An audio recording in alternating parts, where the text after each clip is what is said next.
मुंबईसह राज्यातील गणेश भक्तांसाठी आनंदाची आणि मोठी बातमी आहे। सार्वजनिक गणेशोत्सव मंडळाच्या मोठ्या मूर्त्यांचं विसर्जन समुद्रात करण्यास उच्च न्यायालयाने परवानगी दिली आहे। नमस्कार, मी प्रसाद यादव। आपण पाहतात एबीपी माझा। 6 फुटांवरील सर्व गणेश मूर्तींचं विसर्जन नैसर्गिक स्रोतांमध्ये करण्यास मुंबई उच्च न्यायालयाची परवानगी दिली आहे। या निर्णयामुळे मोठ्या गणेश मूर्तींचे समुद्रात विसर्जन करण्याचा मार्ग मोकळा झाला आहे। मुंबई उच्च न्यायालयाच्या या निर्णयामुळे गणेशोत्सवापूर्वी सार्वजनिक मंडळांना मोठा दिलासा मिळाला आहे। तर पर्यावरणाचा समतोल राखण्यासाठी 6 फुटांपर्यंतच्या पीओपीच्या मूर्त्यांचं विसर्जन आपल्याला कृत्रिम तलावात करणं बंधनकारक असणार आहे। या व्यतिरिक्त शाडूच्या मातेचं विसर्जन आपण कुठेही करू शकतो। तसेच विसर्जनानंतर तात्काळ दुसऱ्याच दिवशी किनाऱ्याची स्वच्छता करणं स्थानिक स्वराज्य संस्थांना बंधनकारक असणार आहे। पीओपीवरील बंदीमुळे लाखो मूर्तिकारांच्या रोजगाराचा प्रश्न समोर आला होता।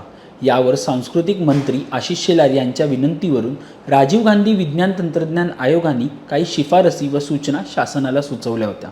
त्याप्रमाणे अहवाल केंद्रीय पर्यावरण विभागाने न्यायालयात मांडल्यानंतर त्यावर न्यायालयाने पीओपीवरील बंदी उठवली होती। तर मोठ्या गणेश मूर्तींच्या विसर्जनावरून शासनाने डॉक्टर काकोडकर यांच्या समितीचा आधार घेत मुंबई उच्च न्यायालयात एक प्रतिज्ञापत्र सादर केलं।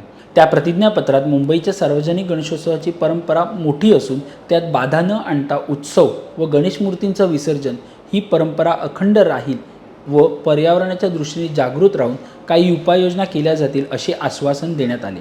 त्यानंतर न्यायालयाने यावर सकारात्मक निर्णय देत गणेश मंडळांना मोठा दिलासा दिला।